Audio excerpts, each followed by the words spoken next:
If you've been told that cutting carbohydrates is the only way to control blood sugar, this video is going to challenge that belief in a way that feels almost unfair. Because there is a simple habit, something you can do immediately after eating, that has been shown in controlled human studies: flatten glucose spikes, lower average glucose across the day, and improve insulin sensitivity without restricting carbohydrates your body actually needs. Today, I'm going to show you exactly how post-meal movement changes your metabolism and how to implement it in real life, even if you don't have time for the gym, you don't have perfect mobility, or you've been told exercise is risky. And here's my promise to you. By the end of today, you will understand why movement after meals works even if you are currently insulin resistant, why timing matters more than intensity, and how this one habit can help you restore insulin sensitivity instead of simply reacting to numbers. This is not influencer advice. This is metabolic strategy that uses your physiology in your favor. And once you see the results, you'll never look at post-meal blood sugar the same. Most people approach blood sugar control like it's a food problem. They eat carbs, glucose rises, and carbs get blamed. So they cut the carbs. Numbers look better temporarily, but the root cause doesn't improve because the root cause is not carbohydrates. The root cause is insulin resistance, fat inside muscle and liver cells interfering with insulin signaling. That is the difference between lower numbers and better physiology. And this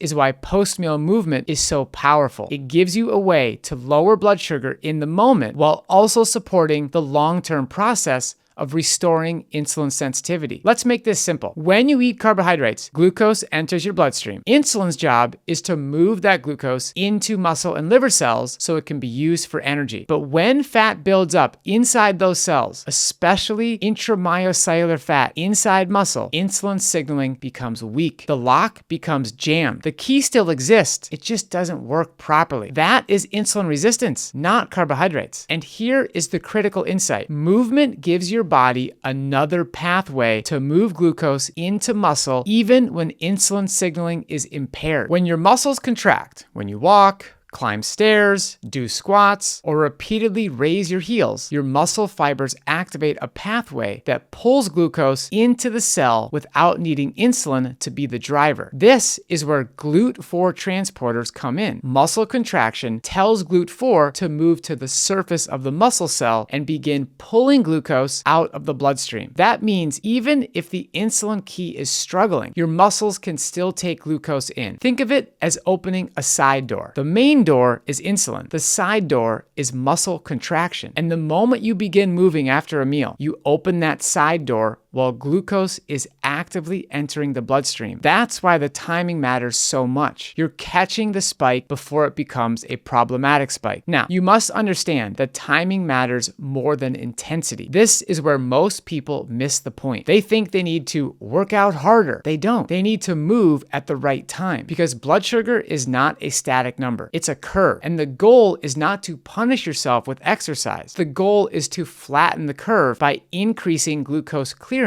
during the period when it rises fastest. That's why a 10 to 20 minute walk right after a meal can do more for your blood sugar curve than a harder workout later in the day. Not because the later workout is useless, but because it's not strategically timed to intercept post-meal glucose. Now, let's talk about the evidence. Post-meal movement is not only for people with diabetes. It works in healthy adults because the physiology is universal. In a randomized crossover study in healthy young adults, researchers compared sitting after meals with taking a brisk walk beginning about 15 minutes after eating. Across meals with different carbohydrate loads, walking reduced the early glucose peak compared to sitting, meaning the spike was blunted and the curve was smoother. And this matters because even in people without diabetes, high glucose peaks create oxidative stress and endothelial strain, the kind of stress that accumulates over years. Another trial in healthy adults compared a 10-minute walk taken immediately after consuming a glucose load with a longer 30-minute walk that started later, plus a sitting control. Both walking conditions helped, but the short walk done immediately produced the biggest reduction in peak glucose and the most favorable favorable early curve. That's the principle you want to understand. The closer movement happens to the time glucose is rising, the more powerful the glucose lowering effect. In type 2 diabetes, insulin resistance is already present, so the difference between sitting and moving becomes much more dramatic. A crossover study in adults with type 2 diabetes found that 20 minutes of moderate intensity walking after dinner reduced the postprandial glucose spike and lowered mean nocturnal glucose compared to resting. Importantly, it did this without causing dangerous nighttime lows, which matters for people taking glucose-lowering medications. Another randomized crossover trial tested a practical approach: 3 15-minute bouts of moderate walking after each meal versus sitting. That's a total of 45 minutes of walking spread across the day. This pattern reduced glucose variability and improved 24-hour glucose control. And here's the key detail that should change how you think about exercise. When the same total amount of walking is spread into post-meal periods, it often produces better glucose outcomes than doing it all at once at a random time. That means you don't need a perfect workout schedule. You need strategic movement windows. So why does this hack work even when insulin resistance is present? When insulin resistance is present, insulin-mediated glucose uptake is impaired, but contraction-mediated glucose uptake still works. That is the whole point. Post-meal movement is not relying on improved insulin sensitivity first. It's leveraging muscle contraction as a direct glucose disposal mechanism. Over time, because you repeatedly reduce glucose exposure and insulin demand, the system becomes less inflamed, less stressed, and more responsive. Movement becomes both a short-term solution and a long-term accelerator. It helps you now and it helps you heal. Start gentle, monitor your response, and if you consistently use post-meal movement, you may need to talk to your doctor about adjusting your medication so the walking helps your blood sugar without making it drop too low. What about prediabetes? During this stage, the hack works unbelievably well. Prediabetes is not almost diabetes. It's insulin resistance already present, just not yet severe enough to cross a diagnostic line. And because insulin resistance is the root cause, post-meal movement can be especially effective here. One of the most fascinating studies in this area tested a seated heel raise exercise called a soleus push-up. Participants with prediabetes performed repeated soleus contractions during a glucose tolerance test. Compared to sitting quietly, activating the soleus reduced glucose incremental area under the curve by roughly 25 to 37%, depending on whether feedback tools were used. That tells you something important. You don't need full body exercise to improve glucose clearance. You need consistent muscle activation. This is especially helpful for people who can't walk after meals due to joint pain, mobility limitations, weather, or workplace constraints. A lot of people believe that if they can't walk for 20 minutes, they can't use this strategy. That's not true. In a randomized crossover trial testing stair climbing and descending after a mixed meal, even 1 to 3 minutes of stairs reduced post-meal glucose and improved insulin responses, with 3 minutes producing a particularly strong effect. That means you can get measurable metabolic benefit from movement doses that are small enough to fit into almost any day. 1 minute, 3 minutes, 10 minutes. These are not workouts. These are metabolic interventions. Even fidgeting can change glucose clearance. For people who sit for long periods, there's research showing that even intermittent leg movement matters. In a crossover study in adults with obesity, leg fidgeting during prolonged sitting reduced both glucose and insulin exposure compared to sitting still. Blood flow increased, glucose clearance improved. Is fidgeting the same as walking? No, but it reinforces the principle. Inactivity keeps glucose trapped in the bloodstream. Muscle contraction opens pathways for glucose to leave. If you want one mental model to keep, it's this: your muscles are the largest glucose disposal organ in your body. When they are inactive, they act like a closed sink. When they contract, they open the drain. You can use that drain on demand right after you eat. And once you learn to time it, you stop feeling like blood sugar is random. Here's how to implement this without changing your whole life. Let's make this simple, because implementation is where most people fail. You do not need perfect consistency. You need a pattern you can repeat. Here's the framework. Start moving within 10 to 15 minutes after finishing your meal. Choose a movement you can do consistently. Keep the intensity moderate and sustainable. Prioritize dinner if you can only do one. Use smaller, micro moves when walking isn't possible. What counts as post-meal movement? Walking is the simplest, but you can also do stair climbing for 1 to 3 minutes, body weight squats or chair sit to stands, standing heel raises, a short loop around your home, light cycling, dancing, or even alternating leg movement while seated. The goal is not soreness. The goal is muscle contraction. What should it feel like? You should feel slightly warmer. Your breathing should increase slightly, but you should still be able to speak. Now, you must avoid the following. People often turn this into a all or nothing habit. They miss a walk and abandon the strategy. That's not how physiology works. Every time you move after a meal, you lower glucose exposure. Every time you lower glucose exposure, you lower insulin demand. And every time you lower insulin demand, you reduce the metabolic stress that drives insulin resistance forward. This is a compounding habit. Even if you do it imperfectly, it still adds up. Post-meal movement is powerful on its own, but it becomes transformational when paired with a low-fat, plant-based, whole food diet. Why? Because diet clears the fat that clogs insulin signaling, and movement activates glucose disposal while insulin sensitivity is improving. You attack insulin resistance from both ends. You lower the stored fat inside muscle and liver cells, and you open glucose pathways through muscle contraction. This is root cause reversal, not restriction, not control. Reversal of the pathophysiology. If you need help with recipes that reverse insulin resistance, comment guide below and we'll send them your way. It's free. Here's the final takeaway. If insulin were the only door for glucose, movement wouldn't matter this much. But your muscles have another door, and every time you move after eating, you open it. You flatten spikes, you reduce insulin demand, you improve 24-hour control, and over time, you support the process